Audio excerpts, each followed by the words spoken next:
Hello बच्चों, कैसे आप लोग। स्वागत है आप लोगों का हमारे YouTube चैनल कॉन्सेप्ट सिग्मा में। हम पढ़ रहे हैं 12th क्लास की अकाउंटेंसी में। 12th क्लास की अकाउंटेंसी में जो पढ़ाया जा रहा है वो है admission of a partner. Admission of a partner जो है वो हम असल में आखिरी टॉपिक पे पहुंच चुके हैं और ये टॉपिक जो है वो इस वीडियो में या फिर नेक्स्ट वीडियो तक ख़त्म हो जाएगा। और हम कोशिश करेंगे कि फटाफट आपका जो सिलेबस है एटलीस्ट सितंबर वाला सिलेबस जो है वो जल्दी से जल्दी ख़त्म करवा दिया जाए। तो मैं समय जाया नहीं करूँगा ज़्यादा और मैं आपको बताऊँगा आज जो टॉपिक वो है adjustment of capital admission of partner के अंदर। क्या होता है एडजस्टमेंट ऑफ कैपिटल? सुनिए, एडजस्टमेंट ऑफ कैपिटल का मतलब है कि कहीं ना कहीं कैपिटल बैलेंस के अंदर एडजस्टमेंट होना है, इसी को कहते हैं एडजस्टमेंट ऑफ कैपिटल। अब ये कितने प्रकार के होते हैं, अलग अलग सिचुएशंस में अलग अलग प्रकार के एडजस्टमेंट ऑफ कैपिटल होती है। तो मैं 3 केसेस करवाऊंगा आपको। 3 केसेस में 3 प्रकार से एडजस्टमेंट ऑफ कैपिटल होगा। तो 3 केसेस में 3 प्रकार से एडजस्टमेंट ऑफ कैपिटल किस प्रकार से होगा वो मैं बता देता हूं। सबसे पहली बात करते हैं केस 1 की। केस 1 एक ऐसी स्थिति है जब नया पार्टनर कैपिटल लेके आएगा और ये आपको सवाल के अंदर दे रखा होगा, ठीक है। उसके बाद सवाल के अंदर, क्वेश्चन के अंदर एक लाइन लिखी होगी कि partners want to adjust their capital on the basis of new partners capital, कि पार्टनर अपने कैपिटल को एडजस्ट करना चाहते हैं in new ratio on the basis of new partners capital, ठीक है। तो कुछ ऐसे, when old partners capital is given in the question and remaining partners and partners wants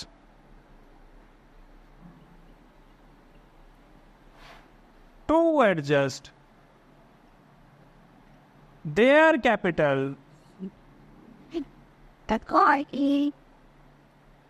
in new ratio of new firm। तो जब old partners new partners when new partners capital is given in the question and partners want to adjust their capital in new ratio of new firm on the basis of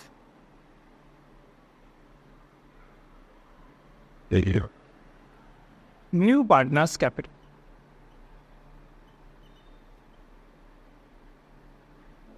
जैसे सुनिए, मान के चलिए कि हमारे पास 2 partner है ए और B जिनकी ओल्ड रेशो है 3, ठीक है। अब जो नया पार्टनर है सी वो एडमिट होता है कितने शेयर के लिए? 1/4 शेयर, ठीक है। और पार्टनर क्या चाहते हैं कि सी के कैपिटल को बेस बना के पूरे सभी पार्टनर्स का जो रेशो है, सभी पार्टनर का जो कैपिटल बैलेंस है वो न्यू रेशो में कर दिया। चल सी जो आया है उसका 1/4 शेयर चाहिए उसको, और सी की जो कैपिटल है जो सी को लेके आना है वो लेके आना है 1 लाख रुपए, फॉर एग्जाम्पल, ठीक है। आई सर्वप्रथम कार्य आपको ये करना है कि कैपिटल की एडजस्टमेंट न्यू रेशो में होनी है, तो न्यू रेशो आपको पता होना चाहिए। तो न्यू रेशो आपके पास यदि नहीं है तो फिर निकालना पड़ेगा। क्या मेरे पास इस सवाल के अंदर न्यू रेशो है? नहीं है, तो मुझे न्यू रेशो निकालना पड़ेगा, बिल्कुल निकालना पड़ेगा। लीजिए न्यू रेशो मैं कैलकुलेट कर लेता हूं। सबसे पहले कैलकुलेशन ऑफ न्यू रेशो, ठीक है। Let the total share 1, remaining share 3/4। कैसे भाई, 1 में से 1/4 माइनस कर दिया जाए, जो नए वाले का हिस्सा है वो माइनस कर दो, तो बचता है आपके पास 3/4। अब न्यू रेशो कैसे आती है, रिमेनिंग को मल्टीप्लाई करते हैं हम ओल्ड रेशो से, ठीक है। तो रिमेनिंग शेयर को मल्टीप्लाई करेंगे ओल्ड रेशो से, तो आ जाएगा ए का, बी का, और सी का तो ऑलरेडी गिवन है, सी का तो नहीं भी मल्टीप्लाई करते हैं तो भी चलता है। ये सुनिए, रिमेनिंग शेयर कितना है, 3/4। ओल्ड रेशो क्या था, 3/5। तो 3 को 3 से और 4 को 5 से मल्टीप्लाई करें तो 9/20। रिमेनिंग 3/4, ओल्ड था 2/5, तो ये हो गया 6/20। और सी का शेयर कितना था, सी का 1/4। तो इसको तो सिर्फ बराबर करना होता है हमको, डिनोमिनेटर, तो 5 चौक 20 बराबर हो गया, और 5 एकम 5, तो न्यू रेशियो आ गई आपकी 9:6। ठीक है, इस बात का आपको ध्यान रखना है। आइए, अब बच्चे कई बार मुझसे सवाल पूछते हैं, क्या सिर्फ कैपिटल अकाउंट ही बनाना है हमको? नहीं, सारे क्रियाक्रम वैसे के वैसे ही होंगे जो जैसा आप पहले बैलेंस शीट, रिवॉल्यूशन और कैपिटल अकाउंट बनाते समय करते। तो सिर्फ और सिर्फ जब बैलेंसिंग की बात आएगी ना, कैपिटल अकाउंट के आखिरी टॉपिक पे पहुंचे, कैपिटल अकाउंट के सबसे नीचे वाले हिस्से पे पहुंचेंगे, उस समय का कहानी है बस ये। बाकी सारी चीजें वैसे की वैसे ही है, कोई बदलाव नहीं है। सुनिए, यानी कि मुझे रीवैल्यूएशन अकाउंट बनाना पड़ेगा पहले, और उसमें कोई चीज नहीं है, ठीक है, उसमें कोई चीज नहीं। तो चेंज कहाँ है, पार्टनर के कैपिटल अकाउंट से।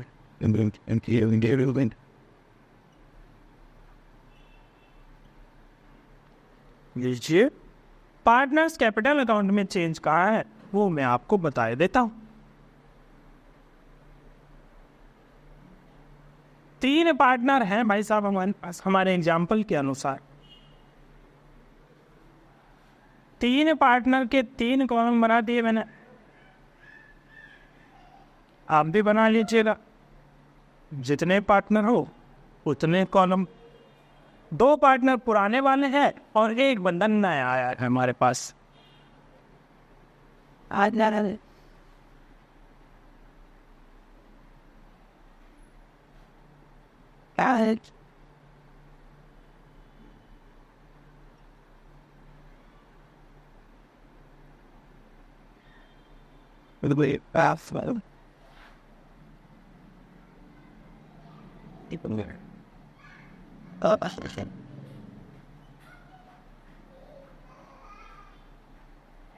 ठीक है,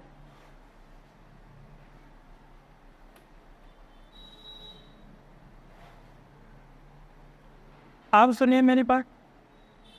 सबसे पहले आप लिखेंगे बैलेंस बीडी। बैलेंस बीडी किसका जी? तो बैलेंस बीडी जो पुराने पार्टनर्स है उनका जी। मैंने एग्जाम्पल में नहीं लिखा है, पर होगा तो सही ना, कुछ ना कुछ तो होगा, ठीक है। मैंने जो है वो सिर्फ थोड़ा सा एग्जाम्पल वाला हिस्सा लिया है समझाने के लिए, मैंने पूरा क्वेश्चन नहीं लिया है, ठीक है। आपको पूरा क्वेश्चन मिलेगा। तो सबसे पहले क्या लिखेंगे आप, बैलेंस बीडी। उसके बाद क्या लिखेंगे, इसमें बैलेंस बीडी नहीं लिखेंगे आप, उसके बाद लिखेंगे सीज कैपिटल का लिखेंगे बाय बैंक अकाउंट। सी जो कैपिटल लेके आया है वो वाला हिस्सा। तो सी कितना कैपिटल लेके आया था, 1 लाख, तो यहाँ क्या लिखेंगे, 1 लाख। अरे यहाँ क्रॉस ही करना है, नहीं भाई ये बैलेंस दे रखा होगा सवाल में, मैंने नहीं लिया है, मेरे सवाल में नहीं था, नहीं लिया मैंने, पर हुआ सवाल में यार, ऐसा थोड़ी है, बैलेंस से थोड़ी सवाल बनेगा। अच्छा, उसके बाद है जनरल रिजर्व। जनरल रिजर्व जो है बांटेंगे आप ओल्ड रेशो में सिर्फ इन दोनों पार्टनर्स को। क्यों? ओल्ड रेशो में सिर्फ उन्हीं पार्टनर्स को बढ़ते हैं जो ओल्ड होते हैं। लीजिए, आगे बढ़ते हैं IFF की तरफ, IFF भी बांट दीजिए। आगे बढ़ते हैं, आगे कहाँ तक बढ़े, आगे बढ़ते हैं हम प्रॉफिट एंड लॉस की तरफ, क्रेडिट 1, ठीक है। उसके बाद आगे बढ़ते हैं हम प्रीमियम फॉर गुडविल की तरफ, और प्रीमियम फॉर गुडविल बांटते हैं आप सैक्रिफाइसिंग रेशियो। ठीक है भाई। इसके बाद अब डेबिट साइड में आपके पास कुछ चीजें होंगी। कौन कौन सी चीजें डेबिट साइड में हो सकती हैं? डेबिट साइड में आपके पास गुडविल जो बैलेंस शीट में है, पुरानी वाली है उसको, और नई वाली को, अगर नई वाली का ये है ना प्रीमियम फॉर गुडविल। शुभ। उसके बाद profit and loss account, profit and loss account debit वाला बांटेंगे। डेबिट मतलब असेट्स में लिखा हुआ जो। उसके बाद एडवर्टाइजमेंट सस्पेंस वाला हिस्सा, यदि कुछ है तो बांट देंगे।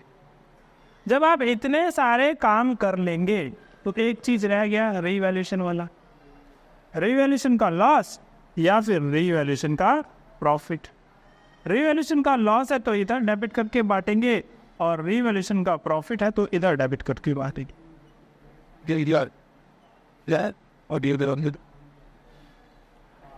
हाँ जी, तो यहां तक आई बात समझ में। अब जो है असल सीखने वाला मुद्दा अब आएगा। ठीक है, असल सीखने वाला मुद्दा क्या है? सुन, हम क्या करेंगे, अभी इनका टोटल ही नहीं करेंगे, तो पहले से हम बैलेंस बीडी लिख देंगे बिना टोटल किए। ये तो जादू ही होगा फिर तो। पहले से बैलेंस सीडी लिख देंगे आप, सॉरी पहले से बैलेंस सीडी लिख देंगे बिना टोटल किए। हाँ, हम बिना टोटल किए ही बैलेंस सीडी लिखेंगे। कैसे? सुनिए, सी का कैपिटल कितना है? 1 लाख रुपए। सी के कैपिटल को बेस बना के फर्म की टोटल कैपिटल निकालेंगे। Total capital of firm 1 lakh multiplied by 4/1, तो फर्म की टोटल कैपिटल आ जाएगी 4 लाख। अब ये 4 लाख जो है फर्म की टोटल कैपिटल।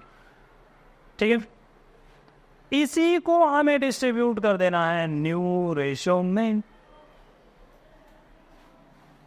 और वो जो न्यू रेशियो में डिस्ट्रीब्यूट करके आएगा वो कहलाएगा आपका बैलेंस सीडी। तो बैलेंस सीडी कैसे निकलेगा? ए का, बी का, सी का। ए का निकलेगा टोटल कैपिटल मल्टीप्लाइड बाय जो उसका रेशियो है, या मैं ऐसे लिख देता हूं मैं, balance CD equal to total capital multiplied by new ratio. तो टोटल कैपिटल ए का 4 लाख और रेशियो न्यू रेशियो 9/20। भैया 9/20 करें तो कितना आएगा? 9 दूनी 18, 1,80,000।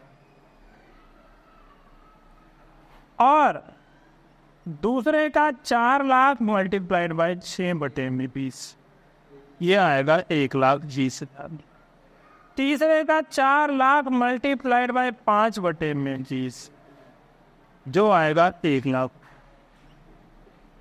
ठीक है, तो 1,80, 1,20 और 1 lakh. This is the balance CD, balance carried on. तो बैलेंस सीडी 1,80,000 रुपए, 1,20,000 रुपए और 1 लाख रुपए। अब एक बात बताओ, बैलेंस सीडी तो मैंने बिना जोड़ घटा किए ही लिख दिया। बैलेंस सीडी मैंने बिना जोड़ घटा किए लिख दिया, तो सही होगा क्या ये? भाई वो लिख दिया है तो सही होगा, तो दोनों साइड मेरा बराबर आना चाहिए फिर तो। क्यों आएगा? मैं जादू थोड़ी है कोई। दोनों साइड बराबर क्यों आएगा? कोई जादू वादू चल थोड़ी चल रहा है यहाँ पे दोनों साइड बराबर आ जाए, तो बराबर नहीं आए, दोनों साइड बराबर नहीं आएगा। तो आपको फिर से बैलेंसिंग करनी है, पर उस बैलेंसिंग को आप बैलेंस सीडी नहीं लिखेंगे। ठीक है, उस बैलेंसिंग को आप या तो कैश लिखेंगे या फिर करंट अकाउंट। तो जो साइड बड़ा है और जो साइड छोटा है तो आप बैलेंसिंग कीजिए, और जो कम पड़े तो या तो कैश लिखिए या करंट अकाउंट लिखिए। यदि इधर कम पड़ता है तो इधर लिखिए जितना भी कम पड़े, और इधर कम पड़ता है तो इधर लिखिए।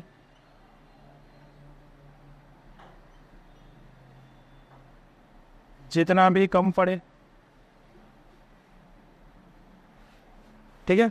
नीचे साइड में लिख दीजिए बैलेंसिंग फिगर। नीचे यहाँ पे भी लिख दीजिए कि ये जो कैश आपने लिखा है ये असल में बैलेंसिंग फिगर, दोनों साइड टोटल बराबर, ठीक है। यानी बैलेंस शीट जो है हमने निकाला नहीं है, हमने वहाँ कैलकुलेट किया और उसको यहाँ लिख दिया। जब वहाँ कैलकुलेट किया और यहाँ लिख दिया तो दोनों साइड बराबर कैसे आएंगे? बराबर आने के लिए तो बैलेंसिंग करनी पड़ती है, और हमने बैलेंसिंग तो की नहीं है। जब बैलेंसिंग ही नहीं की तो बराबर कैसे आ जाएगा? भाई कोई जादू वादू तो है नहीं। तो ऐसी स्थिति में आपको फिर से बैलेंसिंग करनी पड़ेगी, और आप जो बैलेंसिंग करेंगे तो उसको लिखेंगे कैश या फिर करंट अकाउंट, कैश या फिर करंट अकाउंट, जिधर भी बचे होता, ठीक है। तो ये है पहला एडजस्टमेंट कैपिटल। अब मैं आपको थोड़ा सा बता दूं कि ऐसी स्थिति में आपको कैश अकाउंट भी बनाना पड़ सकता है, या फिर दूसरा तरीका ये है कि ये वाला कैश जो है, जो इधर आपने कैश लिखा है, इसे आप कैश में से माइनस कर देना बैलेंस शीट में से। जब आप बैलेंस शीट बनाएंगे तो ये वाला हिस्सा माइनस करेंगे, और यदि ये वाला हिस्सा है तो ये वाला हिस्सा प्लस करेंगे बैलेंस शीट में, कैश में, ठीक है। पर यदि कैश नहीं लिखा हमने तो करंट लिखा है, करंट लिखा है तो फिर ये वाला हिस्सा जो है ये क्रेडिट साइड में दिखाना, और ये वाला हिस्सा जो है क्रेडिट साइड का मतलब लायबिलिटीज में दिखाना, और ये वाला हिस्सा जो है ये असेट्स में दिखाना। बात आई समझ में? ठीक है। तो ये हो गया आपका केस नंबर 1।